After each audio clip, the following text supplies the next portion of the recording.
Bom dia, paz de Cristo, tudo bem? Espero que sim. Pastor Leandro aqui, nós estamos com mais um encontro. Hoje nós iremos falar da igreja de Sardes. Papel, caneta na mão, tudo pronto? Espero que sim. Vamos lá, vamos para a igreja de Sardes. Apocalipse, capítulo 3. Como sempre, nós vamos fazer a nossa sequência, tá? Vamos falar da história da cidade, a apresentação do Senhor à igreja. Iremos falar sobre os elogios, as críticas e as recompensas. Já pegou tua caneta? Já pegou seu papel? Então vamos à leitura do texto para a gente dar sequência ao nosso estudo. Mais um domingo para a glória de Deus. E ao anjo da igreja que está em Sardes, escreve: isto diz o que tem os 7 Espíritos de Deus e as 7 estrelas. Eu sei as tuas obras, que tem nomes de que vive, está morto. Sê vigilante e confirma o restante que estava para morrer, porque não achei as tuas obras perfeitas diante de Deus. Lembra-te, pois, do que tens recebido, ouvido e guarda-o. Arrependa-te, se não vigiares, virei sobre ti como um ladrão, e não saberás a que hora sobre ti virei. Mas também tem em Sardes algumas pessoas que não se contaminaram suas vestes, e comigo andarão de branco, porquanto são dignas disso. O que vencer será vestido de vestes brancas, e de maneira nenhuma arriscarei o seu nome do livro da vida. E confessarei o seu nome diante de meu Pai e diante dos seus anjos. Quem tem ouvido, ouça o que o Espírito diz às igrejas. Tá ok? Então, primeiro, nós iremos analisar sobre Sardes. A história da igreja localizada em Sardes, ela tem muito a ver com a história da própria cidade. Então, a gente vai estudar a história da igreja, sim. Quando a gente estudar a história da cidade, nós vamos automaticamente estudando a história da igreja. Observe que o Senhor fala: tu tem famas que vive, mas está morto.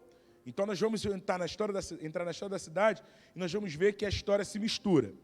Sardes tem muito a ver com a história de Sardes tem muito a ver com a história da própria cidade. Tá? A Sardes do período de Apocalipse era muito inferior, estou falando da cidade, do que todo o seu passado.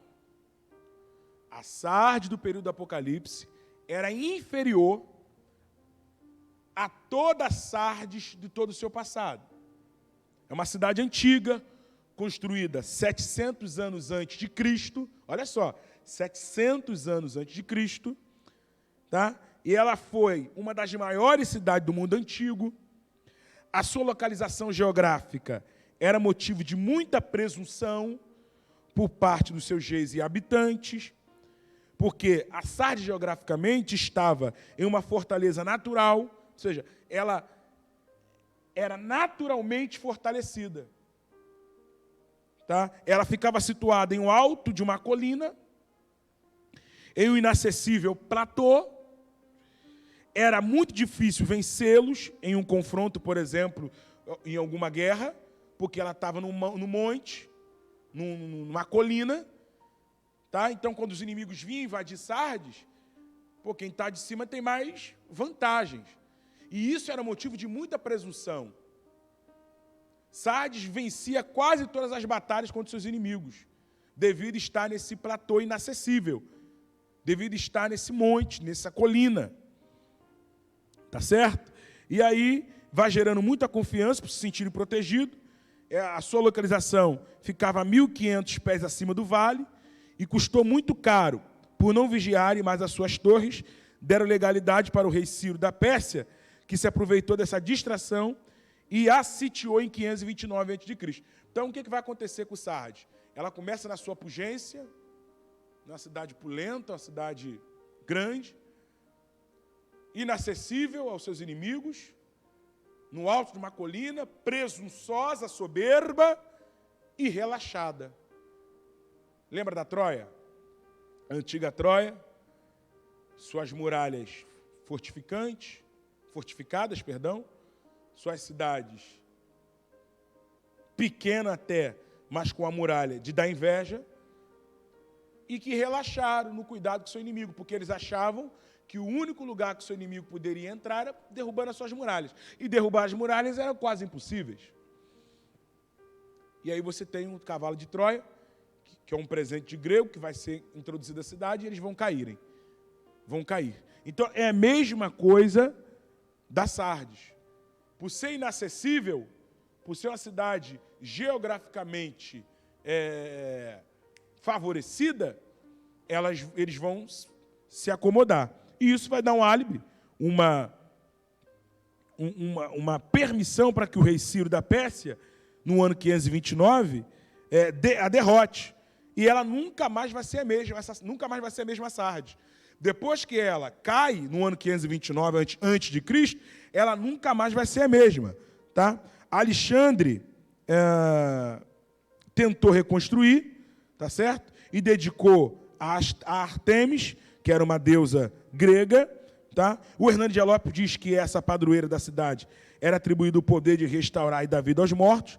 Talvez Alexandre tenha dedicado a cidade a essa deusa Artemis, por acreditar que Sardes precisava ser ressuscitada. Então você vê, é legal essa história, porque a cidade está morta, caiu. O rei Ciro da Pérsia acabou com a cidade. Aí Alexandre o Grande pega, reconstrói a cidade e coloca o nome dela, batiza o nome dela de Sardes. Ou seja, Sardes dedicada a Artemis. Artemis, uma deusa da ressurreição, a deusa que é capaz de trazer vida àquilo que está morto. E você sabe que Sardes está destruída, acabei de falar isso para você. Então, qual é a mente de Alexandre? Vou oferecer Sardes, já essa padroeira, para que ela ressuscite a história de Sardes. Né? E aí, você tem, no ano 17 depois de Cristo, um terremoto que vai devastar totalmente a cidade. Aí já estou falando de 17 depois de Cristo. Então, ela começa lá no ano 700, no ano 529, ela sofre o primeiro ataque pelo rei Ciro, depois ela é reconstruída por Alexandre e dura até o ano 17 depois de Cristo, quando ela vai ter um terremoto devastador que destruiu totalmente a cidade. E aí o imperador Tibério a reconstruiu em forma de agradecimento. Seus habitantes construíram um templo dedicado a Tibério César. É nesse terrível cenário que está plantada a igreja, e como já falamos, a história da igreja é semelhante à história da cidade. Tinham experimentado momentos espirituais maravilhosos, porém agora estavam mortos. Como é que o Senhor se apresenta à igreja de Sardes? Tem fama que vive, mas está morto. Como é que a cidade de Sardes, tira a igreja, a cidade de Sardes se comportava? Viviam da glória do seu passado. 700 anos antes, quando era inacessível, quando ninguém a destruía, quando ninguém acessava a cidade de Sardes. E agora, depois de um terremoto, depois de 2 invasões, eles estão vivendo somente da glória do passado. Somente de glória passada. Tá certo? E é assim que começa a história de Sardes. Tá? Olha o que o Senhor diz para eles. Vocês têm fama que vive, mas estão mortos. Ou seja, eles estavam saudosistas, vivia do nome adquirido. No passado, a estrutura da carta é diferente de toda que estudamos até aqui. Nesta carta, o Senhor não começa fazendo elogio.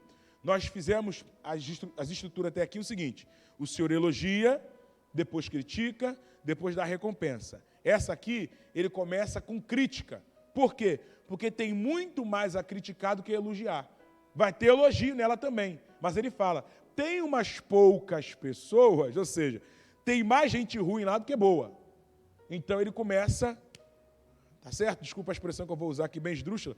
Ele começa batendo mesmo naqueles que estão mais críticos ali, o estado mais crítico.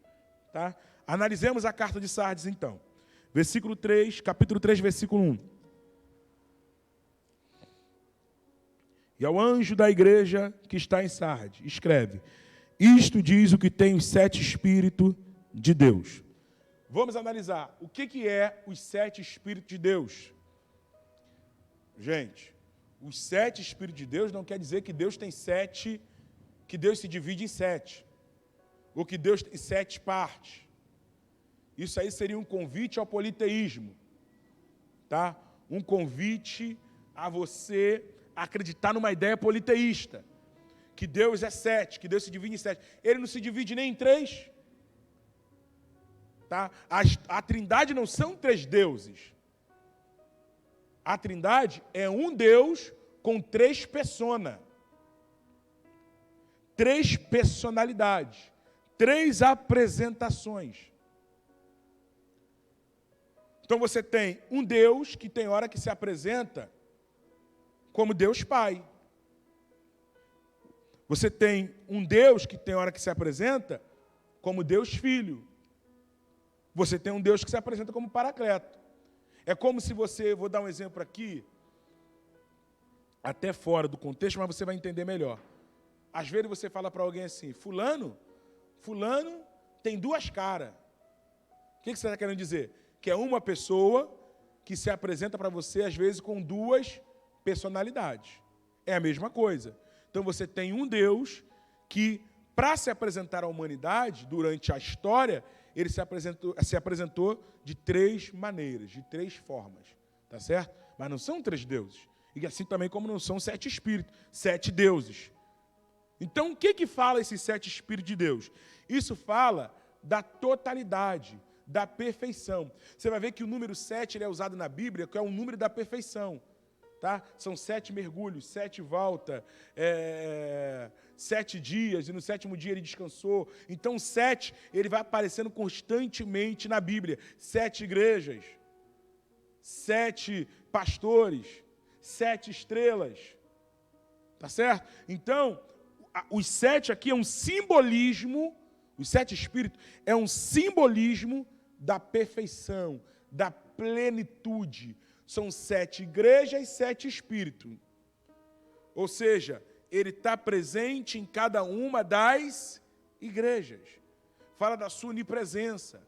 Fala do seu poder de estar aqui e de estar lá ao mesmo tempo. Mas não fala das 7 divisões dele. Ele não se divide. Ele é onipresente. Ele está aqui, ele está lá. Ele está lá, ele está aqui. Ele está em todos os lugares. Então, a maneira que João encontrou de se comunicar foi aquele que tem os 7 espíritos, ou seja, aquele que consegue estar em todos os lugares ao mesmo tempo, aquele que consegue se comunicar com as 7 igrejas ao mesmo tempo. Tá bom?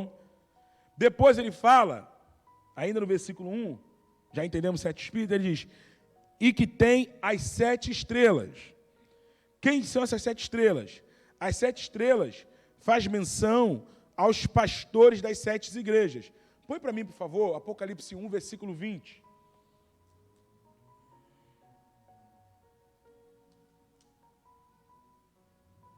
Ó, o mistério das 7 estrelas que viste na minha destra e dos 7 castiçais de ouro é: as 7 estrelas são os 7 anjos, são os anjos das 7 igrejas.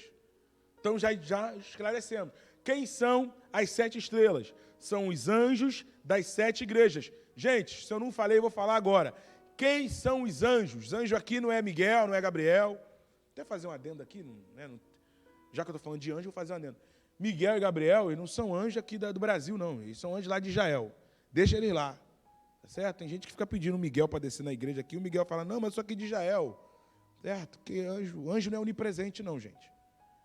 Quem é onipresente é Deus. Anjo tem área de atuação. Ou você acha que o anjo está aqui, está lá e está aqui? O que diz lá em Daniel capítulo 10? E Miguel, príncipe de Israel. Ele é príncipe de Israel. E aqui? Aqui é outro anjo. Sei lá, um nome mais brasileirado, sei lá. Tá certo? Tem umas igrejas aí que o Gabriel até dá espadada. O Gabriel é anjo carteiro, mas ele passa a espada nos outros. Certo? Não vai confundir o negócio dos anjos, não. Tá? O anjo aqui não fala desses anjos espiritual. O anjo aqui fala dos pastores. Tá? Então, as 7 estrelas são os 7 pastores. Aí, avança aí no versículo 21. Perdão, retrocede. Versículo 19, deixa eu ver se está aí o que eu quero. 19. Não está aí não. Não, está certo. Vamos embora, vamos avançar. Então, nós já entendemos que os 7 anjos são os 7 pastores. Agora, eu gostaria de analisar uma coisa com você. Ele tem os pastores na mão. Isso é fantástico. Isso é fantástico.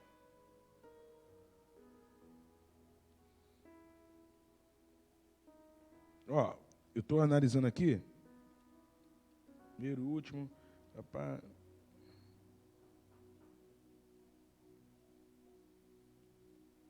Eu não estou achando o versículo que eu queria.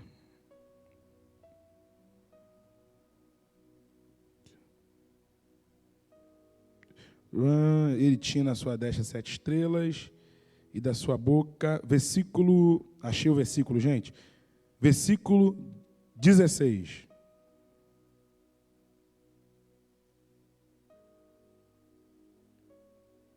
Olha lá, ele tinha à sua destra 7 estrelas, ou seja, as 7 estrelas faz menção aos 7 pastores, que ele tem às suas destras, tá? Outras traduções falam a sua mão, as 7 estrelas. Então, ele tem os pastores no domínio dele. Isso é fantástico. Quando ele fala, aquele que tem 7 estrelas, ele está falando que ele tem domínio sobre cada pastor. Isso nos fornece uma conotação de controle total de sua igreja. Embora os pastores estejam na direção da igreja, era Cristo que estava no controle. Pegou isso aqui? Aí ele fala assim, a chave para o arrevivamento... A minha apostila que eu escrevi para vocês é assim, ó, a chave para o arrevivamento em uma igreja está escrita nessa apresentação de Cristo à igreja. Por quê? O Senhor sabe que Sardes está morta e apresenta ela como aquele que segura os 7 espíritos, e que tem as 7 estrelas. Ou seja, os pastores e o avivamento em uma igreja começam com a direção do Espírito na vida de seus pastores. Ou seja, se você não tem os pastores avivados, você não vai ter uma igreja avivada. Você pode reparar que uma igreja avivada, ela precisa de pastores avivados. Não tem essa, não tem como. Então é por isso que antes de ele se comunicar à igreja que está morta, que é a igreja de Sardes, tem fama que vive, mas está morta. Aí ele fala, você tem fama que vive, mas está morta. E eu, quem eu sou? Eu sou aquele que tem as 7 estrelas na minha mão. Eu sou aquele que tem os 7 pastores na minha mão. Ou seja, eu vou primeiro falar aos pastores, para depois tocar nas igrejas. É por isso que eu concordo com o John Maxwell, que ele fala, não existe líder neutro. Todo líder influencia, ou para o bem, ou para o mal. Quando o líder quer ser neutro, até quando ele quer ser neutro, ele influencia. Você já reparou? O líder fala assim, não vou me meter nisso aqui não. Todo mundo diz, ele não vai se meter, eu também não vou me meter não. Ele não está se metendo, eu também não vou. Até quando ele quer ser neutro, ele influencia.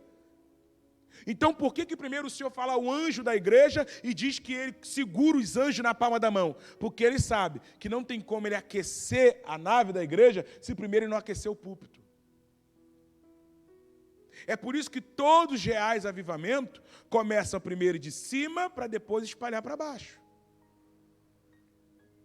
Todas as boas ideias, elas podem até não surgir nos pastores, mas elas precisam ser aprovadas por eles. Você observa, por exemplo, às vezes tem um membro da igreja que ele tem alguma ideia, aí ele vai falar para o seu líder, seja pastor, seja um líder de departamento. Às vezes o pastor não teve aquela ideia, mas ele está ligado ali no espírito e ele vai falar assim, pô, irmão, gostei dessa ideia aí. As coisas só vão andar se primeiro aquecer ele, a verdade é essa.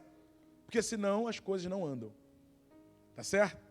E é por isso que precisa que o anjo da igreja, ou o líder de qualquer departamento, esteja sempre nessa sintonia com o dono da igreja, que é o Senhor. Aí vamos lá. Eu tenho uma frase aqui que eu gravei, queria que você anotasse em casa. O avivamento começa do topo e espalhe-se pela base. Vou repetir. O avivamento começa do topo e espalhe-se pela base. Se os membros necessitam pegar fogo, os pastores têm que incendiar primeiro. Essa é a frase.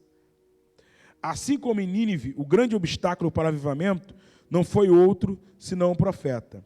Assim também recai sobre nós, pastores, eu estou me incluindo, a responsabilidade de um avivamento para nossas igrejas, guiando pelo Espírito pleno de Deus. Na sequência, eu vou destacar aqui algumas frases que ratificam ainda mais essa importância dos pastores na vida de suas igrejas. Tá? Então, eu vou falar aqui uma sequência de frases que relata a importância de um líder. Aí agora não estou falando só de pastor. Você que é líder de departamento, você que é líder de alguma coisa na igreja, seja de homens, seja de mulheres, seja de crianças, você precisa entender essas frases aqui. O líder, já falei a primeira, né? O líder nunca é neutro, sempre influenciará para o bem ou para o mal. John Maxwell. Agora olha essa. Quando o pastor é um graveto seco, que pega fogo do espírito, até a lenha verde começa a arder. Hernando Dias Lopes. Agora olha essa de John Wesley. Dai-me 100 homens. Essa é fantástica. É minha preferida essa. Dai-me 100 homens. Ninguém mais do que... dai-me 100 homens que ame ninguém mais do que a Deus e que não tema nada mais senão o pecado, e com eles eu vou abalar o mundo. Olha o que o Wesley está dizendo. Me dá 100 homens que ame a Deus e que tema o pecado, que não queira o pecado, que com eles eu vou abalar o mundo. Ou seja, o poder da influência. Ou seja, alguém que é avivado para avivar. Por isso que ele tem os 7 espíritos na mão. Por que ele não começa assim? Aos músicos que estão na igreja de Sardes. Aleluia. Por que ele não começa? Aos cantores que estão, aos pregadores, aos porteiros que estão na igreja de Sardes. Não, ele diz, ao anjo que está na igreja de Sardes. Por quê? Se eu consigo, essa é a ideia, se eu consigo me comunicar bem com o meu líder que está lá, eu consigo aquecer toda a igreja. Por exemplo, esse estudo que nós estamos tendo aqui é fruto de um aquecimento no coração do líder de vocês. Então o coração deles aqueceu para esse estudo e vocês estão tendo esse estudo. O avivamento, ele passa pelo topo. Isso é fantástico. Vamos lá. A quarta frase. A vida do ministro é a vida do seu ministério. Hernando Dias Lopes. Concluímos com essas frases acima que o Senhor direciona o avivamento da igreja pela vida dos seus ministros. E como diz meu professor, Márcio Silas, ele fala o seguinte: Deus não deu igrejas, anota essa aí, Deus não deu igreja para pastores, mas deu pastores para a igreja. Certo? Então, Deus não deu a igreja para o pastor, Deus deu o pastor para a igreja. É por isso que o líder, ele é avivado para avivar. Deus não deu líder, Deus não deu departamento para um líder, Deus deu líder por departamento. Amém? Essa aqui pega na gente que é líder, né? Pega na liderança. Eu amo estudar as cartas do Apocalipse, gente. Por quê? Porque elas falam exatamente de tudo na igreja. De tudo. Dos elogios, das críticas, daqueles que toleram, de tudo. Se você quiser estudar sobre igrejas, estude essas 7 cartas como a gente está fazendo. Então vamos lá. Críticas. Eu sei as tuas obras, que tem nome que vive e está morto. 3, versículo 1. Né? Nome que vive e está morto traz a conotação da impressão que a igreja de Sardes causava à vista de quem a visitava, que eles eram crentes, que eles estavam crentes, que estava tudo normal. Eles causavam impressão. É mais ou menos assim. A gente que joga, eu não sei se alguém joga futebol, né? Você joga futebol? Joga. Tem gente aqui no Arraial que joga. Você joga futebol em casa, então. Aí você vai escolher o time, né? Aí lá tira para o ímpar, vamos escolher o time agora. Aí você vai logo para a canela do cara, meu irmão. Né? Você não conhece o cara, você está ali, se a perna dele for um pouquinho arcada, assim, igual a do Garrincha, tal, ele tiver uma pinta assim, um jeitão meio assim de jogador, e você olha pela aparência e diz, não quero ele aqui pro meu time. Se o cara já tiver aquela postura de sentado assim, estando em pé, o cara ali você já fala assim, não quero não. Se alguém estiver zoando, esse aí deixa que a natureza marca, não sei o quê, tá, aí tu não escolhe mesmo. Você acaba escolhendo pela impressão que te joga, que te dá. Ou então, aquele time, aquela seleção, eu me lembro dos Galácticos, né? O Real Madrid, quando montou aquela máquina, os Galácticos, Roberto Carlos, Ronaldo Fenômeno, Zidane, rapaz, uma máquina no time. Quando aqueles caras começaram a perder, ninguém falou assim, rapaz, é muita estrela no time. Ou seja, o time impressionava pelos seus jogadores. Mas no campus galáctico ganharam muito pouco. Então, o que eu quero dar? O que eu quero falar para vocês? Às vezes, a aparência de piedade. Às vezes, a aparência de oração. Oh, meu Deus. Às vezes, a aparência de homem de Deus fala manso, chega sorrateiramente. A aparência de mulher de Deus. Mas quando você vai vasculhar a história, quando você vai entrar, está morto. Sepulcro caiado. Olha só, vamos lá. Sardes tinha a habilidade de se camuflar. Sardes não estava mal aos olhos do povo. Gente, olha isso aqui. Você que está em casa, foca nisso. Eles não estavam mal aos olhos do povo. Oh, aleluia. Eles estavam mal aos olhos de Deus. Quem está falando, você tem fama que vive. Ou seja, para o povo, está tendo aplausos. Quem olha de fora, não sei se eu estou conseguindo ser claro, quem olha de fora diz, que igreja boa, que igreja maravilhosa, que crente de Deus. Mas aí vem o Senhor dizendo, aleluia, tu está morto. O que isso fala para a gente? Que Ele conhece as nossas intenções, Ele conhece o nosso exterior, por isso, você que está em casa, presta atenção, por isso que Ele se identifica à igreja dizendo, eu tenho os 7 Espíritos de Deus, ou seja, eu tenho a plenitude. Como é que Ele se apresenta para cada igreja, você lembra? Eu conheço. Filadélfia, eu conheço. Sardes, eu conheço as tuas obras. Laodiceia, eu conheço.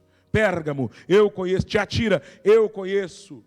Esmirna, eu conheço. Para todas as igrejas Ele fala que conhece. Porque isso é que está implícito aqui. Tu tem fama que vive e está morto. Que Deus nos livre disso. Que Deus nos livre da aparência. Que Deus nos livre de uma vida de camuflagem. Que Deus nos livre de fazer aparecer uma piedade que não existe. Nós não precisamos viver de uma aparência de ortodoxia. Ao invés da ortodoxia, que temos que ter também, nós temos que ter ortodoxia e ortopraxia, que é a ortodoxia na prática. Não adianta falar que eu guardo a doutrina e eu não pratico a doutrina. Vamos lá, gente, tá? É assim mesmo, vai dando glória a Deus em casa aí. Porém, eles se esqueceram que Cristo conhece o corpo sujo, Ele é a cabeça, Ele conhece a igreja, porque anda no meio dela, tá? Eu acho interessante, Lamentações de Jeremias, capítulo 5, versículo 21. Põe para mim, por favor.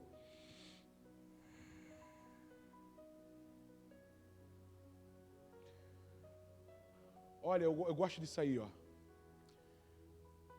Para quem está nessa situação de Sardes, essa é a oração.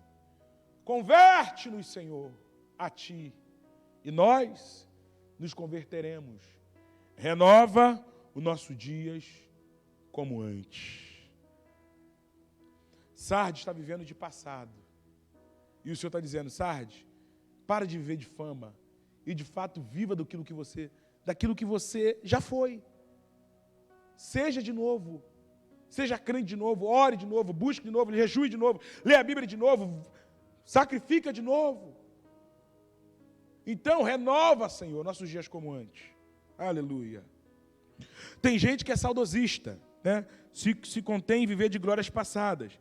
Tem gente que é assim, aqui não tem não, né? Só na minha igreja, que fica assim, eu já orei muito, eu já fui de oração, irmão. Eu já fui de oração, menino, eu subi um monte, eu era de oração, eu era de ler a Bíblia, agora eu estou meio parado, mas eu cantava, eu ensaiava, eu ia para a igreja, querido, eu era. Deus está querendo saber quando é que você vai ser de novo aquilo que você era, acabou. Não é para viver de saudosismo. Tá certo? Vamos lá. William Barclay diz que a igreja de Sardes não era molestada por ataque externo, pois quando uma igreja perde sua vitalidade espiritual, já não vale mais a pena atacá-la. Isso é fantástico, isso é fantástico. Olha só, olha o que William Barclay diz. A igreja de Sardes não era molestada por ataque de fora, Porque quando uma igreja perde a sua vitalidade espiritual, já não vale mais a pena atacá-la. Ou seja, é uma igreja que não faz diferença. O diabo não está nem aí para ela.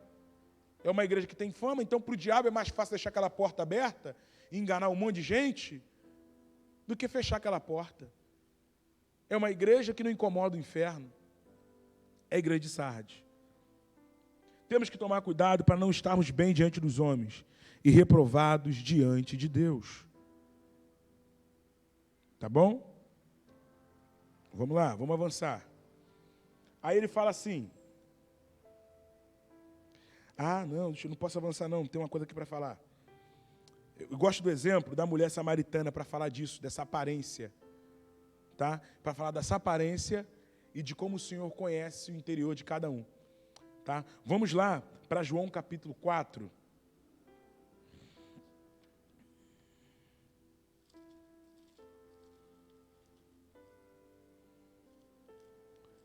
João capítulo 4.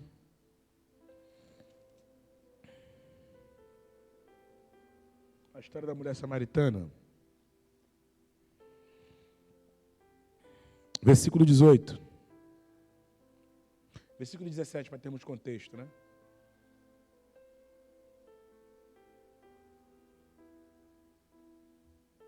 A mulher respondeu, Senhor, não tenho marido. Disse-lhe Jesus, disseste bem, não tenho marido. Por quê? Essa parte é tremenda. Tu já tiveste 5 maridos e o que agora tem não é teu marido. Ou seja, ela apresenta para o Senhor como se fosse simplesmente uma mulher que não tem marido. Mas ele fala para ela, não, você falou mesmo, não tem, mas que tu já teve 5. E o que tu está agora também não é teu, não. Então isso mostra o poder de conhecimento, aleluia, dele ao nosso respeito. Você vai esconder o que de Deus? O que você pode esconder do Senhor? O que eu posso esconder de Deus? Nada. Então, ó Sardes, é isso que Deus está dizendo para ele, parem, para a igreja lá, parem de viver de aparência, porque eu sei quem você é.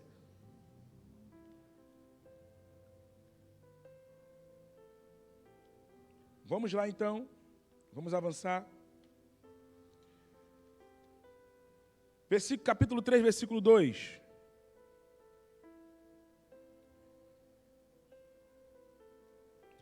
Aleluia. Ser vigilante e confirma o restante que estava para morrer.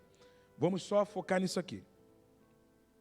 O ser vigilante do texto é uma menção ao estado de profundo sono, que dorme e não vigia. O Senhor está gritando nos ouvidos da igreja, acordem. Então, olha só, isso é fantástico. Quando ele fala para assim, ser vigilante, é porque essa igreja está dormindo, no ponto, e eles estão mortos. Então, é uma dormência profunda. É como se ele estivesse gritando, acordem, acordem. Quando o Senhor diz, e confirma o restante que está para morrer, não está se referindo às pessoas não envolvidas no amortecimento geral da igreja, mas o bem que ainda havia nos indivíduos dali, e na própria igreja local. Então ele está dizendo o seguinte, cara, ainda tem gente aí que não se corrompeu. Ainda tem gente aí que não morreu. Olha o versículo. Confirma essa galera. Pega esse texto que eu estou mandando para vocês, João. Ô, João, pega essa Bíblia e vai lá nesse pessoal que ainda não morreu, mas estão para morrer. Gente, que isso? Isso é fantástico. O Senhor, aleluia, o Senhor está mostrando o seguinte, eu conheço aqueles que já estão mortos e conheço aqueles que estão se balançando, ou seja, aqueles que já estão ficando fracos. Então, antes que eles venham a morrer, leva esse texto lá, João, escreve para eles, estão para morrer. E aí eu gosto da passagem de 1 Samuel, aleluia. Eu sei que não é um culto, mas eu sinto Deus aqui, irmão. Diz assim o texto, e antes que a lâmpada de Deus se apagasse, veio Deus e falou com Samuel, porque Deus nunca deixa a lâmpada se apagar completamente para falar com a gente. Ele sempre vai falar com a gente antes que a lâmpada se apague. Quando ele diz, confirma o restante que está para morrer, ele está dizendo, tem gente aí que já está se balanceando. mas eu estou me antecipando para privar vocês de caírem. Lembra quando o Senhor falou para Pedro? Alguém lembra? Você lembra? Senhor, eu não vou te negar. Senhor, eu estou contigo. O que o Senhor falou para Pedro? Pedroca. Ô, Pedrinho. Satanás pediu para cirandar contigo, velho. Eu que não deixei. Você sabe o que é cirandar? Cirandar é quando você pegava o trigo, jogava para cima e fazia assim, ó. Daí que surge a expressão, jogou para o alto. Ó, jogou para o alto. Satanás pediu para te jogar para o alto, rapaz. E eu intercedi para você, o que Deus está dizendo? Ô Pedro, antes de você cair, eu me antecipei. Então, confirma o restante que está para morrer. Isso é fantástico. O Senhor está dizendo para eles que havia ainda dentro de cada crente setores que estavam para morrer. E que era para ouvir tais palavras e confirmar, ou seja, não deixar o restante dos setores da vida. Isso aqui aplica para duas coisas. Para essas pessoas que ainda estão se balanceando e também para o próprio crente que já está morto em alguma coisa, mas tem outras coisas vivas dentro dele. E que ele precisa pegar essas palavras e não deixar morrer totalmente. Então, por exemplo, é aquele cara que está se balanceando aqui, mas ele ainda consegue orar, ainda consegue buscar. Então, o Senhor está dizendo, pega essas palavras e fortifica a sua vida de oração, que ainda não está morta, mas está para morrer. Em outras palavras, você ainda tem algumas áreas da vida que estão vivas, porém agonizando. Então, dê injeção, dê vitamina para essas áreas da vida. Confirma o restante que está para morrer, ou seja, as coisas que ainda não morreram. Então, tem duas aplicações. Tanto para aqueles que ainda estão para morrer, falando de indivíduos, quanto para aquele crente que já está morto, mas tem algumas faculdades da vida ainda vivas. Aí ele fala, se não, o que vai acontecer? Se não vigiares, virei a ti como ladrão. Essas palavras tinham grande importância histórica para Sardes. Pessoal, quem aí de casa se lembra? Fala sozinho, tem que falar em casa. Quem de casa se lembra que eu falei que Sardes, nada que eu vou falar é em vão. Eu falei que Sardes foi construído no ano 700, foi pega de surpresa pelo rei Ciro da Pérsia no ano 529, e depois teve um terremoto, né, repentinamente, que acabou com a cidade. Então Sardes era orgulhosa, soberba, porque habitava num grande platô, habitava num grande monte. Olha a palavra que o Senhor fala para Sardes. Se não vigiares, virei a ti como ladrão. Pô, aquilo tem um grande peso cultural, histórico, sentimental para a igreja, para a cidade. Você pegou? Quando o Senhor fala para assim, se tu não vigiar, vou vir a ti de repentino. Pô, eles já tinham sofrido com isso. 2 vezes. Primeiro, a invasão. Depois, o terremoto. O terremoto não avisa quando vai chegar. Quando o Senhor diz, virei a ti como um ladrão, está dizendo o seguinte, o ladrão não avisa quando vai chegar. Antes, foi o rei Ciro que invadiu e derrotou a cidade. Depois, foi um terremoto. Só que quem vai vir agora é pior do que o terremoto, é pior do que o rei. Quem vai vir agora é aquele que tem todo o poder na mão, é Deus. Então não queira que eu visite vocês com juízo. É isso que Deus está dizendo para eles. Não queira que eu venha, porque eu sou pior do que um terremoto, eu sou pior do que a invasão síria, eu sou pior do que tudo que você possa imaginar. É o que disse Davi uma vez, Senhor, entre escolher ficar na mão do homem, na mão do inimigo, eu preciso cair na mão do inimigo, porque na mão do inimigo o Senhor me livra. Agora, se eu cair na sua mão, quem vai me livrar de sua mão? Quem vai me tirar da sua mão, Senhor? Me fala para mim. Não tem como não, então... Davi, tu quer cair na mão de quem? Do diabo, do inimigo? O senhor que escolhe aí, do diabo, do inimigo, do crente. Eu escolho, o senhor pode ficar à vontade. Agora, na sua mão, pelo amor de Deus, na sua mão não. Porque na mão do diabo pode ter todas as legiões. Um anjo que o Senhor mandar acaba com tudo. Um anjo do Senhor derrotou 185 mil soldados assírios. Quando Pedro foi cortar a orelha do soldado, ele falou, Pedro, fica tranquilo, se eu quisesse, meu pai mandava 12 legiões de anjos. Então está dizendo, eu não quero é ser inimigo do Senhor. Tem um hino que eu gosto muito, vocês provavelmente não conhecem, que é do Marcos Antônio, ele fala das coisas que são impossíveis, né? E ele vai narrando, é impossível fugir de mim para não sofrer comigo, é impossível tampar o sol com a mão para não me queimar. Ele vai falando das coisas impossíveis de acontecer, tá? Aí ele fala, é impossível ser rival de Deus e ser vencedor. Não tem como. Se você for rival de Deus, não tem como tu vencer não, filho. Para ser rival de Deus, já fez curso para perdedor. Já se inscreveu para perder. Então é isso que está dizendo. Se não vigiares, virei a ti. Teu maior inimigo não vai ser o Sírio, não vai ser o terremoto, vai ser eu. Isso nos lembra de quê? Fala do arrebatamento também. Né? Vigiais. Porque se não vigiares, virei a ti como ladrão. Fala do arrebatamento, que será no abrir e fechar de olhos. Agora tem Sardes, aí essa parte é fenomenal. Agora tem Sardes, gente, olha o que ele fala. Algumas pessoas, outras traduções, algumas poucas pessoas que não contaminaram suas vestes. Cara, incrível. Primeiro ele vem só batendo. Aí depois ele assim, porém eu não sou injusto. Isso é fantástico ou não é? Eu não sou injusto. Eu não vou julgar todo mundo como se todo mundo fosse igual, não. Tem aí algumas pessoas que são crentes, aleluia, que oram, que buscam a Deus, que temem a sua palavra. E não, eu não vou botar todo mundo no mesmo pacote, não. Eu sei que tem muito mais, para a igreja de Sardes, tá? Eu sei que tem muito mais em pecado do que em santidade. Mas aqueles poucos que se manterem na santidade, os remanescentes, pode ter certeza que não terá de mim o juízo. E aí, ele se direciona a esses poucos. E ele fala o seguinte, você pode formar junto com mais alguns irmãos? Não, estou lendo aqui outra coisa. Ele fala o seguinte aqui, que quando ele olha para essa igreja, ele vê que essa igreja ela sofre duas lutas. Primeiro, a luta contra o inimigo, né, que você tem que se manter firme, contra o diabo, contra o reino das trevas, e a luta contra os próprios irmãos que não estão na santidade. Ou seja, eles são uma diferença dentro da própria igreja. Você imagina como que esses cristãos aqui, eles não são julgados. Ah, quer ser o santão. Ah, o santão.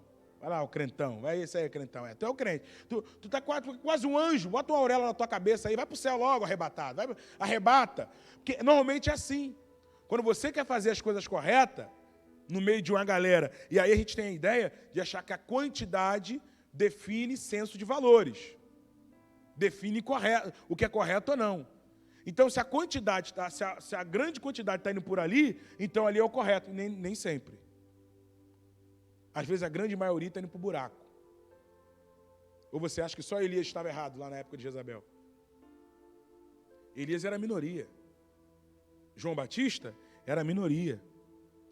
Tá? Então, a minoria, ela, dependendo do contexto qual ela está, ela vai ser perseguida. Aí ele fala o seguinte, tem algumas pessoas em Sardes que não se contaminaram com as suas vestes. Ou seja, as suas vestes estão limpas. O Ar-Wisby diz que os adoradores da antiguidade não tinham como se aproximar de seus deuses e de deusas usando veste suja. Então o Senhor usa a cultura para falar das vestes brancas, dos remanescentes de Sardes, que era sinônimo da sua pureza espiritual e santidade ao Senhor. Então, quando os caras iam adorar lá nas suas divindades pagãs, deuses com D minúsculo, eles iam com as vestes branquinhas. E o Senhor já faz uma alusão ao seguinte, tem em Sardes algumas pessoas que não contaminaram as suas vestes. Ou seja, vocês aí que estão com as vestes contaminadas, nem para a divindade de vocês prestam. Porque para adorar a divindade de vocês aí, que vocês querem adorar, tem que estar com as vestes limpinhas. Eu, como sei tudo, como vejo tudo, as vestes de vocês estão sujas. Então, nem para eles vocês prestam, quem dirá para mim? Quem dirá para adorar a mim? Tá certo? Eu quero veste muito mais do que limpa. Eu quero veste limpa, eu quero coração limpo, quero mente limpa, quero vida espiritual limpa, quero alma limpa, quero tudo limpo. Isso é fantástico. Vamos acabar. Ao que vencer, será vestido de vestes brancas, aí de novo as vestes, e de maneira nenhuma riscarei o seu nome do livro da vida. E confessarei o seu nome diante de meu Pai e diante dos seus anjos. Em primeiro lugar, o Senhor promete-lhe vestes brancas aos fiéis. Concordo com o Isbe quando diz que as vestes brancas, falar das vestiduras brancas deve ter sido especialmente significativo para esse povo que vivia em uma cidade onde se fabricava vestes de lã. Ou seja, era uma cidade que tinha a cultura de fabricar vestes. O branco aponta para a nossa incorruptibilidade no céu. Era o símbolo da festa, pureza e vitória. O contraste é digno de ser comentado. Para quem manteve suas vestes limpas na terra, receberia vestes brancas no céu. A santidade precisa ser vivida na terra, pois sem ela ninguém verá a Deus. Então, observa aqui. Cara, ele falou assim, ó, ainda tem Sardes aqueles que mantiveram suas vestes brancas. Qual vai ser a recompensa para essas pessoas no céu? Dar-lhe-ei vestes brancas. O que isso fala? De continuidade. A santidade que começa aqui, na terra, ela faz você viver uma santidade avançada no céu. Você sabe que a salvação, ela ocorre em 3 etapas, né? Acho que vocês sabem disso. Eu fui salvo, estou sendo salvo e serei salvo. Quando é que eu fui salvo? Na justificação. A justificação é um ato do passado. Ele não vai nos justificar, ele já nos justificou na cruz. Tendo, pois, Cristo nos justificado, somos salvos pela fé. Temos paz com Cristo. Sendo, pois, justificado pela fé, temos paz com Cristo. Esse é o versículo. Sendo, pois, justificado pela fé, temos paz com Cristo. Ou seja, já fomos justificados. Então, na justificação, eu fui salvo. Na santificação, eu estou sendo salvo. Porque a santificação é um ato do presente. Eu estou sendo salvo. E na glorificação, eu serei salvo. É quando Paulo fala, quando isso que é mortal, se revestir de imortalidade. Quando isso que é corrupto, se revestir de incorruptibilidade. Ou seja, eu estou sendo salvo, eu fui salvo, estou sendo salvo e serei salvo. Então, quando é que eu sou salvo? Quando o Cristo me justifica. Quando é que sou salvo? Quando eu me santifico. Quando é que sou salvo? Quando essa carne aqui se revestir de imortalidade, se revestir de incorruptibilidade. Então, quando ele fala, aqueles que têm as suas vestes brancas, ele está falando da santificação. Quando ele fala, dar-lhe-ei veste branca no céu, ele está falando da glorificação. Quando esta carne conhecerá a glorificação e nunca mais pecará. Ou seja, conhecerá uma santidade plena. Uma santidade total. Tá certo? Isso é fantástico. E vamos lá, vamos analisar aqui por parte. Então, primeira coisa é isso. As vestes brancas na terra dariam uma santidade para sempre no céu.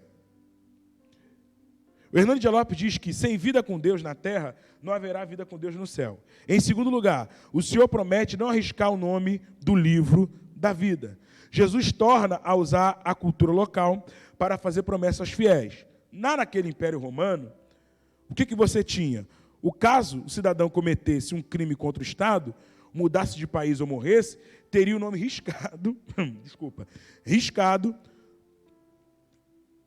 teria o nome riscado do livro. Em contraste com a cultura, o Senhor diz que de maneira nenhuma riscaria o seu nome do livro da vida. Então, o cara cometeu alguma coisa lá naquela época, né, e aí ele teria o seu nome riscado lá. Ele não seria mais cidadão. O cara cometeu um erro contra o imperador. O imperador pegava um livrão lá, falava assim, meu irmão, tu não é mais cidadão de Roma. Riscava o nome dele. Em contraste a isso, o Senhor diz, aquele que vencer, eu não riscarei o nome do livro da vida de lá. Porque, obviamente, o cara ia adorar a Deus, ele ia contrariar o imperador. Contrariando o imperador, o que o imperador faria com o nome dele? Riscaria o nome dele no livro da terra. Mas a promessa é, o nome no livro da terra será riscado, mas eu jamais riscarei o seu nome no livro da vida. Não é uma possibilidade de riscar. Ele está fazendo um contraste com a cultura. Tá? se esse cidadão que morresse fosse cristão, a garantia era, seu nome seria riscado na terra, mas nunca do registro do céu. Foi o que eu falei. Isso aqui dá uma discussãozinha, e eu vou falar aqui, mas eu não vou entrar, porque eu não sou doido, tá certo? A gente nem tem tempo para isso. Arminianos e calvinistas, você sabe o que é arminiano e calvinista? Arminiano acredita na salvação pela fé, mas acredita que a gente tem que fazer a nossa parte para ser salvo. Tá? Calvinistas acreditam na salvação exclusivamente pela graça. Você não tem participação nenhuma nisso. Tá? Arminianos e calvinistas. Tem, ao longo dos séculos, debatido acerca desse versículo, sobre a hipótese de que se pode perder ou não a salvação. Porque, para o calvinista, ele acredita que a salvação não se perde. Jamais. O arminiano já diz, não, se perde sim. Se você der mole, pecar, dá ruim, você tem o nome riscado do livro da vida. Não quero me prender a esse debate, obviamente, quero contentar-me em falar da graciosa promessa e o compromisso com Cristo, que Cristo faz com os fiéis. Tá? Então, qual é o compromisso? Dar-lhe as vestes no céu e não riscar o seu nome do livro da vida. Eu não quero aqui entrar em polêmica e dizer para você, perde a salvação, não perde a salvação. Pô, os caras estão debatendo 1000 anos isso. Eu, com 1 hora de aula, vou conseguir esclarecer? É doido, hein? Isso aí, tá louco que eu vou entrar nisso nada? Então, vamos lá. Em terceiro lugar, o Senhor promete confessar o nome dos fiéis diante do Pai e de seus anjos. Ele já havia falado isso para os seus discípulos. E lá em Lucas 12, versículo 8. Alguém pode abrir aí para mim? Lucas 12, 8.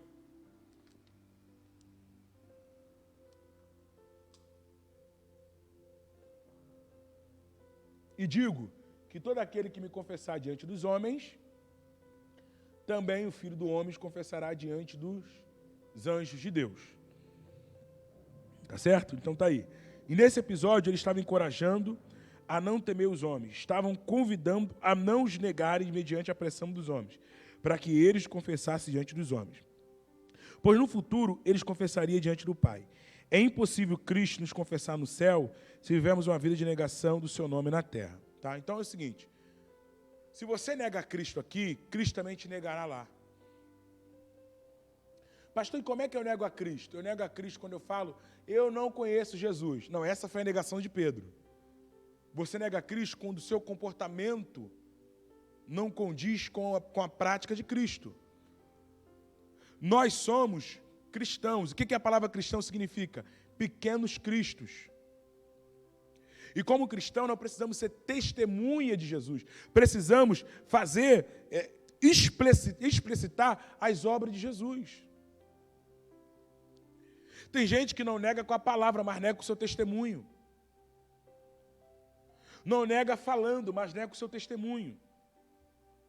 Tá? E qual é a promessa? Ele está dizendo assim, gente, se você viver uma vida de negação aqui embaixo, ou seja, de negar o meu nome, de negar a Bíblia, de negar uma vida espiritual, que testemunhe que você é cristão, eu te negarei no céu, diante do meu Pai. Senhor, Senhor, em Teu nome profetizamos, em Teu nome cantamos, em Teu nome pregamos, em Teu nome expulsamos até demônio. Está lá em Apocalipse 24, não é isso? Apartai-vos de mim, maldito, para o fogo eterno, porque eu nunca vos conheci. Como é que nunca conheceu alguém que pregou? Não bate assim. Como é que não conheceu alguém que expulsou demônio no nome dele? Que eu conhecer aqui não significa que ele nunca te usou. O conhecer aqui significa que nunca desfrutou de uma intimidade a ponto de conhecer. Nunca desfrutamos de uma intimidade a tal ponto de você me conhecer. Nunca conhecer aqui não significa que ele nunca prescrutou ou que ele nunca vasculhou o seu entendimento, que ele não conhece o homem. Nunca vos conheci e fala, você nunca me deixou ter uma intimidade contigo na íntegra. Então, nunca te conheci. Do outro lado, vinde bendito de meu Pai. Aleluia. Possui o céu que é teu por herança. Ou seja, naquele dia, no grande dia que nós acreditamos que está perto, Ele vai nos confessar diante do Pai. É como se Ele estivesse dizendo, Pai, esses daí são os meus amigos, são aqueles que acreditaram na minha passagem sobre a terra, acreditaram no Calvário, acreditaram na cruz, negaram o dinheiro, negaram a si mesmo, negaram o amor ao dinheiro, negaram a fama, negaram a corrupção. E hoje, eles estão aqui diante de mim, Pai. E eu quero te apresentar os meus amigos. Amém? Quem tem ouvidos, ouça o que o Espírito de Deus diz às igrejas. Observa, como eu tenho um pouquinho de tempo, que João sempre encerra suas mensagens dizendo: é o Espírito que está falando com a igreja. E aí me lembra uma passagem, uma frase do Reinaldo Lindório. Reinaldo Lindório diz que certa feita subiu ao altar, e quando ele subiu à tribuna para falar, isso é fantástico, tinha um dizer escrito assim no altar, quando ele subiu à tribuna: se Deus não falar a você, não fale a nós. Agradeça a oportunidade e desça. Tinha uma placa assim da igreja, assim escrito: se Deus não falou nada com você, não fale nada a nós. A pior coisa é um pregador sem mensagem. A pior coisa é alguém que fala dele mesmo. A pior coisa é um obreiro que fala vazio, sem Deus. Então, João, para balizar a sua mensagem, a assinatura é: quem tem ouvido, ouça o que o Espírito diz à igreja. Em outras palavras, quem está falando não sou eu. Quem está escrevendo sou eu. Mas quem está falando é o Espírito de Deus. Amém? Até a próxima. Que Deus possa nos abençoar, te dar um domingo maravilhoso, um bom almoço em família. Eu sei que agora você vai fazer aquela macarronada, tá certo? Se você está na dieta, você vai fazer aquela alfaçada, tá certo? E vamos que vamos, tá certo? Semana que vem nós vamos estudar, então, a igreja de Filadélfia. Amo a igreja de Filadélfia. Aí, se hoje você apanhou um pouquinho aí, entre aspas, se você, né? Semana que vem, Filadélfia é tranquilão, é só bênção, portas abertas, chave de Davi, eu abro, ninguém fecha, eu fecho, ninguém abre. Semana que vem é só glória, só maravilha, tá certo? Já vem preparado aí para dar glória. Vai escrever aí dando glória, tá bom? Não esqueça de conectar agora, ou de ficar conectado na EBD Kids. É muito importante para você trazer o seu filho para a EBD Kids. Sempre que eu estou terminando, eu tenho falado disso. Eu também sou pai de uma menina muito esperta, as crianças de hoje. Estou muito para frente. E aí você precisa ser o sacerdote da sua casa, você precisa ser a mulher de Deus da sua casa e colocar diante dos seus filhos coisas corretas, diante dos olhos dele, para que eles aprendam e cresçam no caminho do Senhor, para que quando ele crescer, ele não desvie dele. Amém? Deus te abençoe. Foi um prazer. Até a próxima.